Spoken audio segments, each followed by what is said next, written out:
Hey, I'm Casey. And I'm Lauren. And this is... Magnum B.I, the true crime podcast where we add a little social justice commentary, a little bit of comedy, and this week, bean dip. Bean dip! Bean dip! Lauren made the most delicious Texas caviar. Thank you. It's so good. She told me that she was breaking over bean dip. Mm-hmm. And I was like, in my mind, I was like, she's bringing refried beans.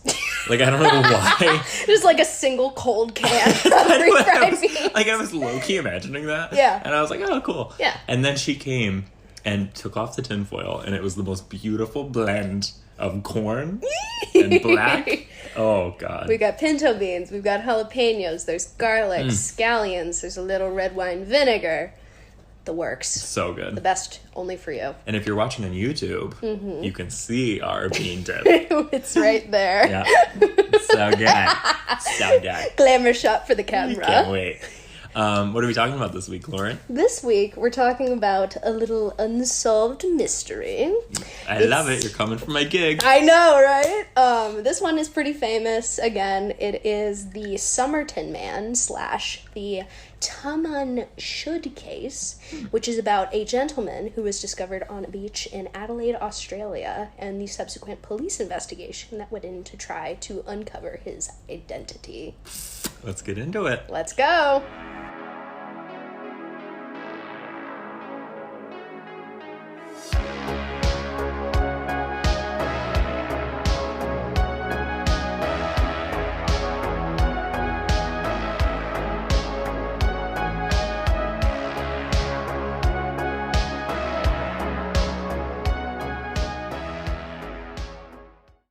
Okay, the Somerton man. We're going to start off with a very brief trigger warning. Thankfully, there aren't going to be very many heavy themes discussed in this episode. Just some very brief mentions of suicide and the concept of murder. So, if that's not up your alley, you came to the wrong podcast. Concept of murder? Just like, we're going to discuss it peripherally. Yeah. We're not getting into any of the nitty-gritty gory details, so bear with me. But our case begins on December 1st, 1948. A man by the name of Neil Day is riding his horse with a friend on a beach up the coast of Somerton Beach in Adelaide, Australia. The two pass a man lying on the beach and don't think much of it. It just looks as though he's relaxing at the seashore, and it isn't until they make their return trip some hours later that they realize the man is in fact dead. And recently so. Like, upon investigation, it doesn't look like there's any signs of decomposition, blah, blah, blah. Like they said, it just looked like he'd gone to sleep. His body had been propped against the side of the seawall on the Somerton Beach in a seated position. He was wearing a well-kept brown suit and a pair of freshly shined shoes. A half-smoked cigarette rested on the collar of his shirt, as if he had nodded off watching the waves lap at the shore before closing his eyes and simply never opening them again. What a way to go. It's kind of peaceful. It's kind of peaceful. Also, if I had a dime for every time I've been riding my horse with a friend on the beach... and you found a dead body. Oh, I'd be one rich podcaster. I didn't even know you rode a horse. Oh, yeah. You're the horse guy. Oh, yeah. You're the guy Me with and the the horses. ponies, we go way back. Actually, never ridden a horse. Yeah, I'm honestly, fun fact, I'm kind of scared of horses. No, me too. I don't trust them. No, they're so big. And those eyes, I don't know what it is, about them. Sorry, horse girls, horse fans. I'm not apologizing to the horse girls. I'm not apologizing. For whatever reason, it almost looks like they have, like, some kind of malice, like, hidden back there. Like, you know when you look at animals and you can either tell someone's home or there's not? I think with horses, someone's home, but it's malicious. Yeah. I don't know why. Yeah, I agree. But I've been scared of horses for a very long time. Anyways,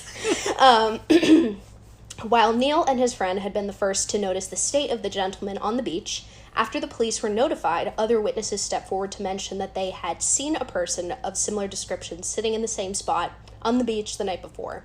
One man even remarked that they had seen him move his arm at some point, so they decided it wasn't, worth looking into any further.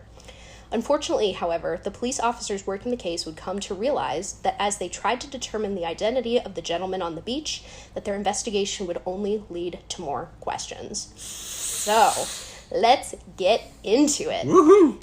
As they began examining the man's body, investigators noticed that all of the labels had been cut from his clothing. On top of that, he wasn't carrying any ID, and his body showed no outward signs of physical violence or some kind of antemortem altercation. So, like we said before, he's just chilling. Yeah. That's why nobody investigated first. One of the pathologists, a man by the name of John Cleland, who we'll mention a couple more times, remarked that most John Does that arrived at the morgue had unkept fingernails, or at the very least had like dirt underneath them or some kind of like nastiness associated with them. Mm-hmm. But the body of this gentleman had extremely clean manicured nails. So they're like, you know, he's not a regular Joe Schmo that just shows up at the morgue. Yeah. There's something about this guy. He's not like houseless or anything. Like, yeah. Yeah. He's just some dude. The longer the police attempted to identify the gentleman, it seemed that they were uncovering more questions than answers. After exhausting all other channels of identification, they decided that their best bet was to put out a physical description of the man, who had come to be referred to affectionately as the Somerton man. And for ease of description, I'm also going to occasionally refer to him as Mr. S, just because the Somerton man is kind of a mouthful. Yeah. So, per the description of the pathologist that examined his body, he was described as being between 40 to 50 years old, well-built, with blue-gray eyes and red hair that was graying at the sides. And, interesting aside, the forensic reconstructions that they've done, you know, like years in the future, they made him hot. Yeah. Interesting choices, I'm not going to lie, but they did make him attractive, okay. So they captured that part of his likeness. Come on, Mr. S. Another funny little aside I thought was worth mentioning was that the taxidermist who was asked to preserve his body as they were going through the process of trying to identify him, I think he might have had a foot fetish. Oh, no. Because there, in this article I was reading, they dedicated like an entire section to him just talking about how shapely his feet and calves were. Oh, no. No. Dude, wrong time and place. This is not, you know, the avenue for you to be discussing how much you like feet. So let's talk about relevance there. Yeah, also. literally. Like, who's going to be like, oh, I know him? Who's going to be like, the calves? I know a guy with those calves. I had to include this quote because I just thought it was so funny. The guy's name is Paul Lawson. I'm not protecting his identity because he was weird. His feet were rather striking features, suggesting he had been in the habit of wearing high-heeled and pointed shoes. His calf muscle was high and well-developed, such as found in women. Purr. So, when I first read that, I was like, okay, happy Pride. This guy was a drag queen. Yeah. But, aside from, you know, that weird little description that he decided to include, the state of the man's calves actually helped with the formulation of a couple theories concerning possible professions for Mr. S. Oh, I'm sorry I take back my relevance comment. It is relevant, just a little, but I had to include that part because it was funny. So, my first guess was drag queen, but everybody else's best guesses included sailor, black market trader, dancer, which, you know, makes sense, or a spy. What? I don't see how those things correlate at all. So we'll get into it. While the spy claim on its own seems the most outlandish, the clothes and hairstyle of Mr. S's body told Cleland, our pathologist friend from earlier, that the Somerton man wasn't a local resident of Adelaide. His best guess, based on the styling of his suit coat and hair, was that Mr. S could be either British or American. Especially considering that his body was discovered during the beginning of the Cold War, the concept of a spy appearing on the shores of Somerton Beach wasn't too far a leap in logic. Okay. And I didn't, for whatever reason, remember to input whether there was a like military base nearby or if there was like a communist outpost. It was one of the two. I will fix that in post. But there was like some kind of like military base thing going on nearby where they were like, maybe this guy is trying to peep at our, you know, like little secret government-y things. Yeah, that's interesting. So wouldn't they have gotten rid of the body though if that was the case? We're gonna get into that. Okay. So this last guess in and of itself is given even more weight if we return to the post-mortem examination of the body. So first key detail to come from his outward physical description was based on the parting of his hair. Because he didn't have like a signature style that was commonly found in Australia, they assumed that because all of his hair was pushed back away from his face, that he was British because that style was popular. there at the time. Okay. And as I mentioned before, his clothes, most specifically his suit jacket, was cut in a style that was unique to American tailoring companies of the time. And because of a analysis done by a local tailor, based on the quality of the cloth, they determined that this wasn't like a knockoff where someone had just copied the tailoring pattern and imported it to Australia. And that the man hadn't put in a mail order and gotten it from America. He had physically been there, bought the coat, and brought it with him. Wow. So that's cool that they found that. I know, a lot of really good investigation happening with this one, because he gained so much notoriety. They couldn't figure out where he was from, so they're let's look at his clothes. Yeah. So we have a possible location, either Britain or America, but what about the circumstances surrounding his death? How did he die? So they actually had 3 separate morticians examine his body, and all 3 of them were unable to determine a cause, which is interesting. They all determined that his cause of death had to be unnatural, but they weren't able to come up with a fleshed out concrete explanation. It's not like there were any wounds, like I mentioned. There wasn't any telltale signs from outward appearance, so they had to do an autopsy. Their best guess that they were able to come up with was poisoning due to the state of his internal organs. So there was some chemical corrosion on his esophagus and his stomach. His spleen was enlarged, which is all characteristics of some kind of poisoning. However, based on the toxicology reports they came back with, they couldn't figure out if there was anything in his system, much less, poison of any kind. So their best guess was poisoning, but it was untraceable by standards of 1948. By standards of 1948. So spy theory is getting a little bit more weight here. Yeah. However, I will mention, in later years, the unknown poison was determined to be a combination of 2 drugs, digitalis and wabane. Drugs that which are drugs that were commonly used as heart medication in the 40s and 50s. These drugs were more specifically a kind of cardiac glycoside, which are a kind of steroid that increases the strength of heart contractions while decreasing the overall number. So you're just trying to increase the blood pressure by making your heart pump harder, but less. Which is a really great way to stop your heart. Yeah. So, don't take too much of that by accident. Bad combo. Yikes, yeah. So, whether that lethal dose was self-administered or forcibly administered is unknown. Mm-hmm. It is worth noting that the forcibly administered idea holds a bit more weight when we consider that 2 more signs of, being poisoned are convulsions and excessive vomiting. And as we mentioned earlier, when the man was discovered, he was wearing a clean suit. Yeah. He was just chilling on the beach. There were no signs of a struggle or convulsions or anything. Or him having vomit on his suit Exactly. So if we consider the fact that he was maybe forcibly administered a lethal dose of this drug and someone cleaned him up and put him there, that kind of adds to the mystery, because how else would he have poisoned himself and not had any of the symptoms? Yeah. So, lots to discuss in that regard. So... Also, if you were to poison yourself... Well, I mean, I don't know. I feel like he likely would have had the drugs on him. He would have walked to the beach with the drugs, taken the drugs. There would be signs of the drugs on his person. Yep, there would be a bottle. A bottle or residue in his pocket. In his mouth, maybe? Yeah, yeah. I doubt he took them at home and then got in the car and drove to the beach while his heart was stopping. Yeah, well, it's doing yeah, just and then he goes slowing down. Yeah. Yep. So that is the strongest case for the forcibly administered poison theory. Yeah. However, that being said, despite this being the most interesting theory, at the time of recording, no nation has stepped forward to claim the spy as their own. Once the story of this unidentified body had broken headlines in Australia, it went on to make international news. And J. Edgar Hoover, the director of the FBI at the time, actually reached out and sent a letter to Adelaide, Australia, and was like, hey, this isn't our guy. Sorry.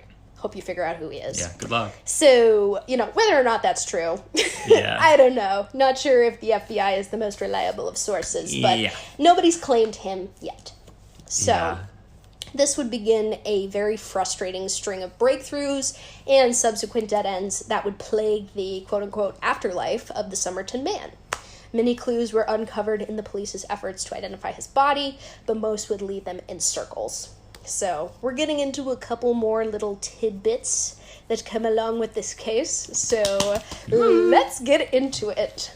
The first clue of note was a set of train tickets that were found in the pocket of Mr. S.'s pants, which indicated he'd planned to take a train from Adelaide the day before his death. He'd also checked his suitcase at the station. So the police, recovered the suitcase. They took a look at some of the stuff inside. There's nothing really noteworthy. There's a specific kind of orange thread that had been used to repair, like, a tear in his pants that they found in the suitcase. And a couple items of clothing that had dry cleaner slips with a false name. But, like, all of those clues lead, like, pretty much nowhere. So it's not really noted upon. But, like, what? A... Why? Why didn't he get on the train? Yeah. B, why a false name? Yeah. At the dry cleaners? Nobody knows. They think that kind of adds to, like, the spy theory because maybe they included a pseudonym to throw people off his trail. Yeah. But there's not really any concrete evidence as to why there was a false name on his dry cleaner slips. Unless you're on the run for some reason, whether you're a spy or you're, like... A black market trader. Or a drag queen fleeing the law for tax evasion. Like, no matter what, you don't use a false name at the dry cleaner.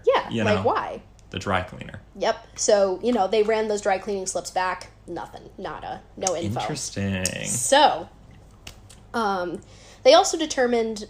I don't remember if I mentioned this already, but he hadn't even used the train tickets. He simply checked his suitcase and then gotten on a bus to the beach. Oh. So he just, like, abandoned his suitcase, bought the train tickets, took a bus, which is even more interesting. What the hell? Like, is he trying to throw someone off his trail? What's he doing?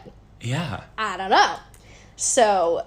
What? There's all that, which doesn't make a lot of sense from an outward perspective. And it brings us to our most notable clue, which gives the case its name. A scrap of paper which had been sewn into the pocket of the Somerton man's pants. Discovered in April of 1948, this scrap of paper contained the final line of a poem by the author Omar Khayyam, which read, Taman should.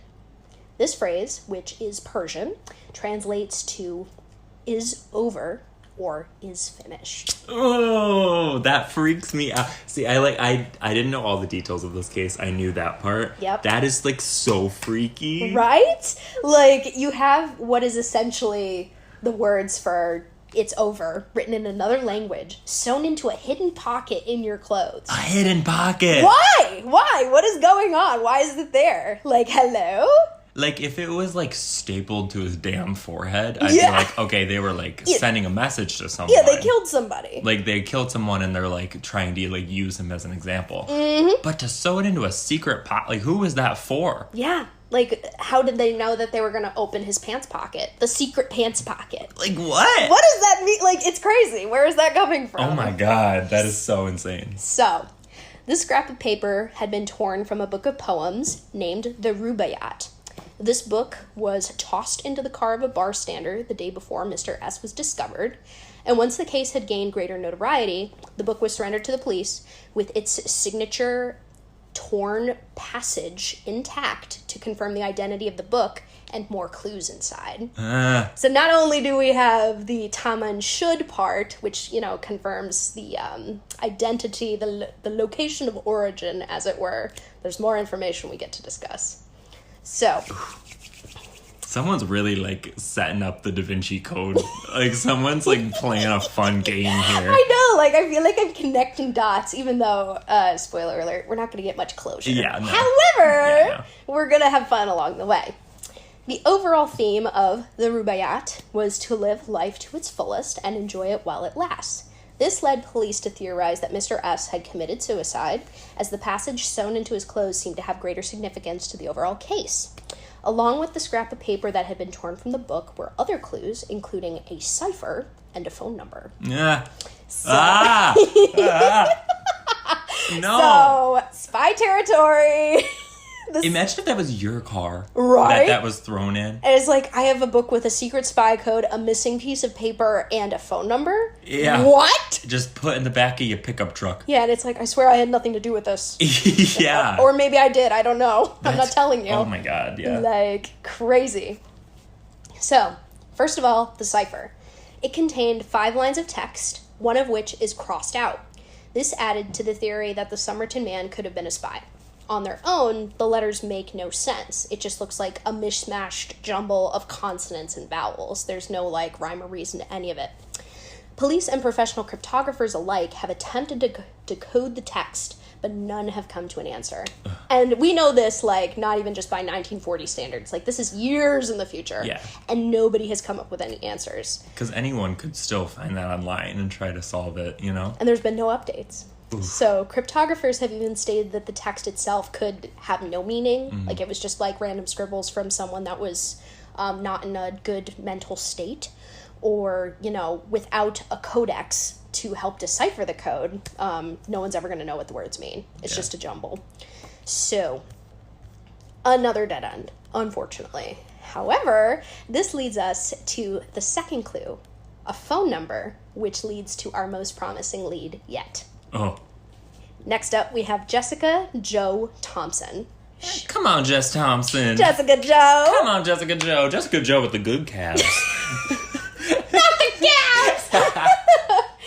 So, Jessica was a nurse who lived 400 feet from where the body of the Somerton man was discovered in a small, secluded neighborhood on Mosley Street. After the police discovered Jessica's phone number in the book, they tracked her down and began their investigation. Jessica admitted remembering an unidentified man showing up at her neighbor's house and inquiring as to her whereabouts. During her testimony with police and subsequent interviews later in life, she made a point to ask that her name and other identifying information be omitted from any kind of publication. She did not want to be found. Hi, Jessica Jo Thompson. Hi. Yeah, she really made a point of telling the police, I do not want, like, my information to be out there. I don't want people to know who I am or why I'm connected to this case, which was interesting. Yeah. In one interview she conducted in 2002, she became visibly uncomfortable when she was presented with a reconstruction of the Somerton man's face. Ugh. To the point where she became evasive and refused to look at the life cast they'd made until they, like, removed it from her presence. She refused to fucking look at it. At, like, 60 years later? Yeah. Holy shit. Which is telling. It's like, girl... You remember something. Something's going on here. Yeah. Like, why are the wheels turning? If they pulled, like, a human head out of a box Yeah. and were like, do you know this man? I'd be uncomfortable. Yeah, I'd be freaked But it's out. a bust. Yeah, it's a plaster cast of his face from when he Yeah. was alive. Or when they discovered him, I shouldn't say alive. Yeah. But, yeah, she became, like, extremely uncomfortable and, like, wouldn't look at it anymore. So... Ooh. It was found upon, you know, further investigation after the police had done their first little, like, you know, touching base where they're like, hey, girl, what's up? That Jessica had owned a copy of the Rubaiyat and had given it to a man by the name of Alf Boxall. Okay. So, Alf was an Australian army lieutenant who Jessica had dated for a time. She gave him her copy of the Rubaiyat before he left while working as a water transport section technician of the Royal Australian Engineers during World War II. Yeah, you follow What a me. job. What a mouthful. So, she gives her then boyfriend her copy of the Rubaiyat, and he goes off to war. Afterwards, after the war had, you know, come to a close, Jessica moves to Melbourne and marries her now husband. After which, she receives a letter from Boxall. She told him she'd moved on and seemingly forgot about him. Based on Jessica's evasiveness and the nature of her relationship to Alf, police came to believe that Alf Boxall could be the Somerton man. Like, all the pieces are coming together. Okay. Like, Okay. that is until Alf was found in Sydney, like, a couple years later. Oh, yeah? Never mind. So he actually had the exact same copy of the book that Jessica had given him all those years earlier. Wait, I love that. Like, that's honestly kind of sad and heartbreaking. Like, he was still very much in love with her to have kept that book all those years.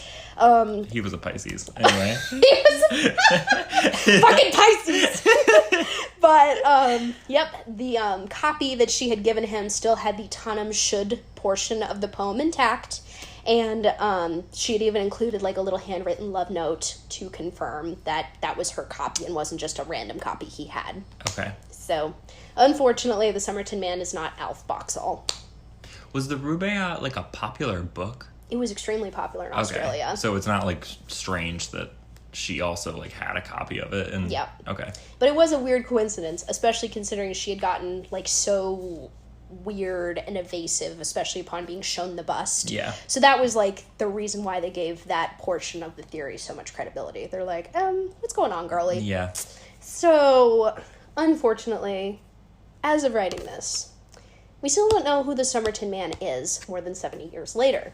Despite all the work done by the police and countless hours spent comparing information amongst locals in Adelaide and across the world, there have been no new developments.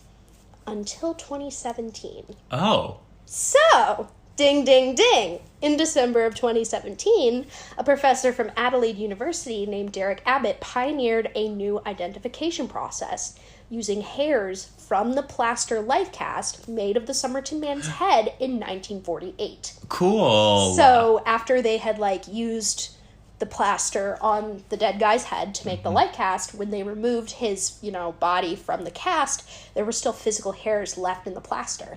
They were able to extract three really good hairs from the life cast and use the DNA sequenced from the hairs to reconstruct a mitochondrial DNA sequence from that information. Jesus. Isn't that cool? That's really cool. Oh my god. That's really, really cool. So, lots of big moves being made in 2017. This information, which, is exclusively passed from mothers to offspring, is a key part of our genetic code, but is not enough information on its own to offer a positive ID. As public interest in the case had begun to increase again, now that the DNA evidence was being collected, the Attorney General of Australia gave the go-ahead to exhume the body to confirm its identity in 2019. Whoa. The plan was to use the DNA from the body and input the information into the National Criminal Database in Australia to determine if he had any known living relatives. So, the exhumation was officially carried out on May 19th of 2021, and DNA was collected from the remains. How did they get DNA from the remains? I think what they did is they, physically took the body out of the ground, and after it had been embalmed, they were able to take, hairs and things that hadn't, completely decayed to, sequence and see if they could reconstruct the DNA sequence. Okay. So, since this is being recorded in 2022, and there's been no updates yet, all we have to do is wait. So, we're going to use the DNA that was sequenced from the body from 1948 and the DNA that's sequenced in 2019 to see if we can compare it to the criminal database in Australia. And hopefully, we'll be able to film an update episode at some crazy. point. Isn't that so cool? Well, and even, if they get, permission to do this, if they could use that DNA and, cross it with, Ancestry DNA and other of those websites. Yep. Because now a good portion of the population has at least close family members on those databases. Yeah, on 23andMe. Yeah. They actually, the reason why they got permission to exhume the body is because a suspected granddaughter of the Somerton Man, who had done genetic testing herself, and I think had a similar genome to his, which was found in only 1% of European descendants or something hyper specific like that, was yeah, I give you permission, we'll cover the cost, I want to know if this guy is related to me or not. Damn. So there is a chance they could figure out who this guy is more than 70 years later. Fuck. Right? What if the granddaughter wakes up tomorrow morning and she has a passage from the Rubaiyat sewn to her pants? Ugh. Terrifying. Also, why did Jessica with the good hair, with the good calves, why did she... So she said that a man went to her neighbor's house asking for her? Doesn't add up, does it? No. So we're going to discuss theories while we wait. While we wait. As the DNA is being sequenced somewhere in the ether of Australia, let's revisit the 3 most likely theories that, could possibly lead to an identification of the Somerton man. And then I want you to tell me what you think. Okay. So, theory number 1. The unidentified man found on Somerton Beach was a spy from the Cold War and wound up dead on the beach after certain spy-related activities brought him too close to danger. Maybe he was force-fed the untraceable poison and left on the beach in a public place as a warning to other nosy spies that were getting too close to a big government secret. This could explain why his clothes were clean. It could explain the code in the back of the Rubaiyat and his lack of identifying features. Like, who would go to all the trouble of cutting the tags out of some random guy's clothes? Doesn't make sense. Yeah. So, that's our most interesting theory. Number 2. The man went to the beach after ingesting a lethal dose of heart medication and passed away without any of the accompanying symptoms of poisoning. The passage from the Rubaiyat found on his person would serve as his suicide note, indicating his plan to take his life once it had no longer brought him any fulfillment. This would explain some of the strange choices made in the final hours of his life, including ditching his personal belongings and the passage from the Book of Poetry. And finally, what I think is our most likely theory is Jessica knows something we don't. Yeah. Unfortunately, she did pass away in, I think, 2007 or 2009, but she claimed the entire time that she was being interviewed that she never knew the Somerton man, but her reaction of the life cast was very telling. Mm-hmm. Plus, the fact that both individuals are connected in some way by a phone number and a copy of the same book, albeit, not the exact same book, is very coincidental. Code crackers have gone on to theorize that the line of text found in the back of the Rubaiyat may not actually be a cipher, but is instead more of an acronym. So, in 2004, a retired detective by the name of Jerry Feltis wrote into an Adelaide newspaper and provided the most credible attempt at code cracking to date. The code reads as follows, and this is all a string of letters. It doesn't make any sense. ITTMTSAMSTGAB. Jerry theorized that the first 9 letters of this portion of the core... Whoa. Just had a stroke. One more time. Jerry theorized that the first 9 letters of this portion of the code could mean it's time to move to South Australia, Mosley Street, which, as we'll remember from earlier, was the exact same street that Jessica lived on. Okay. Which is a stretch. But it's time for who to move there? The Somerton man. Okay. Because, as we'll also recall, his body was discovered 400 feet from her house. That's coincidental. Come on. I think that this one's most credible out of the bunch. Maybe, just maybe, Jessica and Mr. S had some kind of affair before she married her current husband. And after losing touch and reconnecting some years later, Mr. S realizes that Jessica has moved on with her life and is no longer interested in getting back together. He's heartbroken. So, in a fit of grief, he takes the book of poems the two had initially shared as a sign of camaraderie, tears out the final line, and goes down to the beach near her home to take his own life. Yeah. That's my best guess. But then why do you... First of all, how? Second of all, why do you stitch cryptically the line into a secret pocket in your pants? And how do you not throw up after poisoning yourself with a lethal dose of heart medication? Yeah. There's so many unanswered questions. And why did you have no ID to begin with? Yeah. Because also, even if his ID was in the baggage that he checked at the train station, it would still be there. Where did it go? Yeah. You know what I mean? He didn't have it. Does he simply not have an ID? Did his entire identity disappear off the face of the earth? Is he a spy? I don't know. I don't know.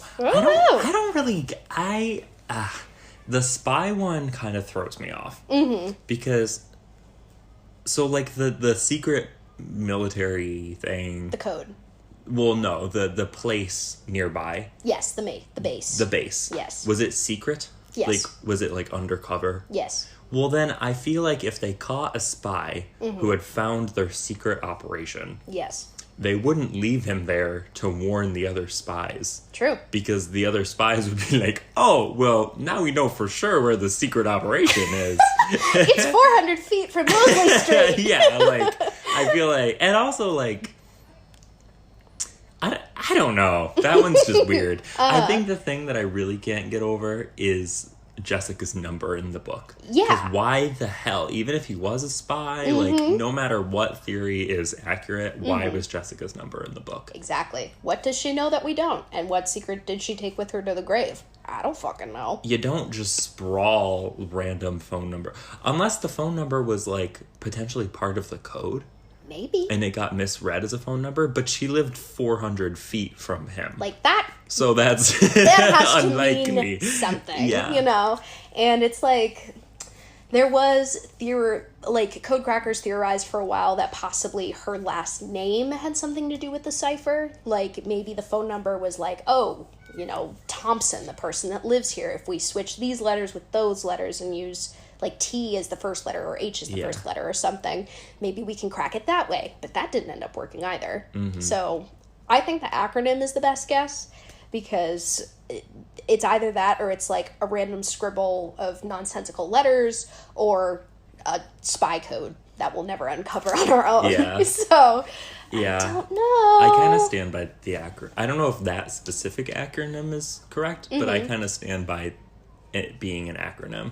Because I've, like, when I've been bored, like, in class before, I've, like, written acronyms on my note, just, like, doodling and shit, you know? So, like, it's kind of strange to do it in a book, but I could see it being that.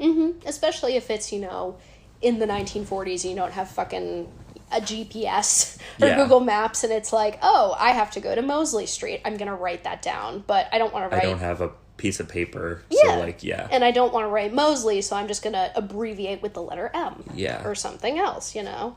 If we suspend our disbelief, that could work, but I don't know. I keep going back and forth on this one because there's, like, not much to go off of, and we're not going to know until they finish sequencing that DNA, which will hopefully happen soon. How long does that take? Well, I remember reading in the CNN article that was specifically about them exhuming the body for DNA identification. When they originally sequenced the hairs from the plaster cast from 1948, it took about a year because the DNA had degraded over, you know, like 70-ish years, and it had been cast in plaster. So there was a good chance that a lot of the DNA had to be, like, reconstructed to a certain extent. They also mentioned that the embalming fluids used on the body can also degrade the DNA sequencing of tissues to a certain extent. Yeah. So I'm assuming it's probably going to take at least a year, but it's been a year already, and I want my fucking update now. Come on, guys. Now. Jesus, that is really crazy. I know. So that's it. That's all I got. What do you think? I don't know. I know. It's frustrating. If you had to put money on it right now, what would you say? I would say Jessica knows something we don't. Me too. I don't know what that is. I think the most likely theory is, like, an old flame, because that's usually what it comes back to. It's like, oh, I don't want to tell my husband that my creepy ex-boyfriend showed up at our house. Yeah. I've never seen this man before in my life. Anyway. Yeah. Like... Yeah, and it's also, like, 1940, so people are a lot more, like, private and weird and secretive about weird things. Yes. Whereas, like, today, if the police came to you, you'd be like, oh, yeah, my ex came to the house the other day, and I was like, don't do this. You know, like... So, I don't know, maybe she was involved somehow. Maybe she feels guilty because he, you know, took his own life. Because they reconnected, and she's like, yeah, sorry, dude, I got a new husband. I'm good. And he was like, oh, man. Ah. Like, that one hits a little bit more than the other ones, I think. But still, I don't know what our best course forward is. I don't know. It's a toughie. Wait for the DNA, I guess. I know, so hate to leave you on a cliffhanger, but... I do it every fucking week, it's so true. It's fine. Tara Calico, I'm looking at you. Yep. Wow. Well, thanks for that one. You're welcome. Oh, that one gives me a weird feeling. You can ruminate on it a little. Yeah, I am. Yeah. Keep me up tonight. Well, thanks for that one, Lauren. You're welcome. Oof. Yeah. It's gonna give you something to think about. It is. I know we didn't banter a lot at the beginning of the episode, and our case was a tiny bit shorter because it's unsolved. So I figured we'd talk about something else in the realm of unsolved mysteries. Why I keep getting ghosted! Well, we to an extent, we know. I'm really upset about it, I'm not gonna lie. No, I know. As we've discussed previously, I dyed my hair. And it looks really, really, really good. It objectively looks really good. I appreciate I see the sentiment. gray right here. You. That looks so good. Thank you. And I appreciate the sentiment, however. I'm so frustrated because I went on a date with this guy, I think, has it been a week? Like a little bit more than a week ago? It was last Sunday. I went on a date with this guy, and I had a really good time, and I dyed my hair like 2 days later, and he immediately ghosted me. Ugh. Stopped texting me, like, after he sent this message that was like, wow, good for you. That was the end of the conversation. And I reached out to him again recently because I was like, hey, I know we talked about doing a second date. Just wanted to check in. If you're not interested, could you at least tell me? Yeah. Still didn't say anything. Like, be an adult human being. Mm-hmm. And I had, what is it? Bumble, because I'm like looking for a relationship. So if you're listening, I'm single. However, I have brown hair. And I mentioned this to this guy that I matched with on Bumble because I still have a couple pictures on my account from when my hair was red, but I also uploaded a picture of my more recent hair, and I messaged him after we matched, and I'm like, hey, my hair's brown now. I hope that's not a deal breaker. Nothing. That is so weird. Like, Lauren told me this, and that is like the most bizarre. I cannot imagine doing that to somebody. I'm just like... You have to be the most, like, superficial and, like, fetishizing person in the world. And, like, you know, I really didn't think it was going to be that off the get-go, because I was like, there's no way that this guy that I just had an amazing first date with, who was talking to me about bringing me home to meet his dogs... Who proposed a second date. Yeah, was, like, immediately like, no... She literally sent him a picture of her new hair, which looks so good again. And he said, love that for you. Yeah, he literally said, no punctuation. Love that for you, dead message, no emojis, like, didn't even, like, fucking like the message or anything. It was just, like, cool. And that was the last you will ever hear from this man. Yeah, and you will never hear from me again. Which is, like, really? Come on. Like, I hate him. I'm just tired, because it's, like, at least when I'm, you know, interested in somebody, I'm not just interested in them for their looks. No. You know, like, I value good conversation. I really enjoy, like, being able to laugh with them and spend time with them, have mutual interests. I also really enjoy when they're attractive. Yeah, that's the thing. Yeah, which is also pretty cool, but, like, I don't know. I guess what I'm trying to say is I am going back to red soon because I'm weak. No, I succumb to peer pressure. I know. Well, I'm glad you're going back to red for more than one reason, and not simply because men are ghosting you like fucking weirdos. Because if that was the only reason why, I would be like, Lauren, have more self-respect. Yeah. But I'm glad there's like a few layers also to why you want to change back. Looking like my mom occasionally when I'm like a little too high also is not helping. And the fact that my wardrobe doesn't really mesh with a lot of my with my hair choice is also kind of not helping in that regard. So I'm gonna try and dye it back with the leftover red dye I have in my closet. If I'm bald by next episode, you'll know why. Yeah. So that'll be our next unsolved mystery. Where did Lauren's hair go? Well, we will know again. Unless it's a mystery and you find it under your bed. Oh no! With a copy in a copy of the Rubaiyat. Yes, exactly. Like halfway through. Taman should. It is over. I am bald. It is over. That'll be the end of my getting ghosted hair saga. Then I'll really know who's matching with me exclusively for my looks. Because I'll never be matched with again if I'm bald. Straight men, do better. Oh, God. Anyways. I've ghosted one person in my whole life. Really? Like, I've full ghosted someone that I met in person once. Yeah. And it was because he came to my dorm room. What? And we talked, and he oh my God, he talked the entire time about how, like, he got into Harvard, but, like, he chose Binghamton instead, and, like, he was waitlisted at Yale, but he was like, I don't want to wait because I want to go to Binghamton, which, like, don't think that's true, first of all. Second of all. No! Secondly, he told me all about how he wants to be a debt collector. Oh, that is straight up evil. Like, literally evil. Yeah. Like, his goal in life was to, like, buy poor people's debt for interest. Like, that was his whole... And he was, like, he saw no, like, nuance or complication with that. His dream job was being a loan shark. Was being a loan shark. Ugh. He was just evil. And then he was telling me all about how, like, his family is rich and they own, like, a big plot of land on Long Island. Oh, of course. And then he left... And then, like, proceeded to, like, text me and ask to hang out again and stuff. And then the last message he ever sent me was like, hey, if you're not interested, like, please just tell me. And I was like, honestly, ethically, I think I'm in the right here. Like, I don't feel bad about this. You know what? Loan sharks do not deserve a text back. No. Like, you are, like, up there with, like, cops. So, Yeah. like, I'm gonna, like, leave you. That's really icky. That was the only time.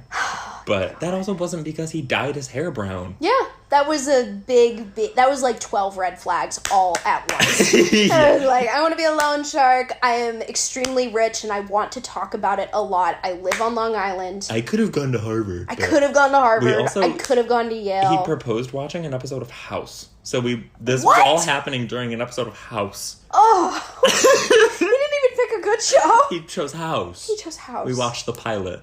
The pilot. And he told me about how he wants to buy debt. You know what? Speaking of watching House, you know what I want to do? I want to remove poor people from their homes. Yeah. I want to scam human beings out of their livelihoods because that sounds like fun. Yeah, because I'm already rich. Oh my God. Yeah. So... I'm just picturing, like, the nastiest, skeeviest, greasiest looking white boy. He was a little tiny twink. Derogatory. Itty bitty, yeah, can we believe that? Happy Pride. Happy Pride. Happy Pride. Well, thank you for listening. Oh my God. Thank you for listening to this episode. We will be back next week with a very exciting case, which I haven't told Lauren yet. I know. I've been sitting on the edge of my couch. Waiting. My couch. Your couch. Check yourself. Sitting on the edge of his couch, waiting to hear what this case would be. Because he wouldn't even tell me. We was going to do a different case, but we ended up doing whatever this is. I was going to do a different case, but then I realized that it wasn't the most, like, ethically responsible case to be doing, so we're going to revisit later. Yeah. But next week, we'll be doing the case of Elizabeth Holmes and the Silicon Valley failure that was the company Theranos. No way. Yeah. Ooh. So it's a little scathing expose of Silicon Valley culture, and I'm going to bring a little more nuance to it than I feel most accounts have given. So. Ooh, I'm excited. I think I've heard, like, little tiny peripheral details about this case before. Mentioned it to you because I'm, like, deeply obsessed with it. I cannot wait to hear more about it. Yeah, let's get into it. Oh, that'll be great. Well, you guys will have to tune in next week to hear that one. Thank you so much for listening to this one. Thank you very much. I hope you guys enjoyed it. Make sure to follow, rate, like, subscribe, share. Follow us on Instagram, TikTok. Email us, magnumbi.pod@gmail.com. Send us your best Texas caviar recipe. Please. And I'll make it. She'll see make if it. it's good. But, yeah. Magnum B.I. Bye. Bye.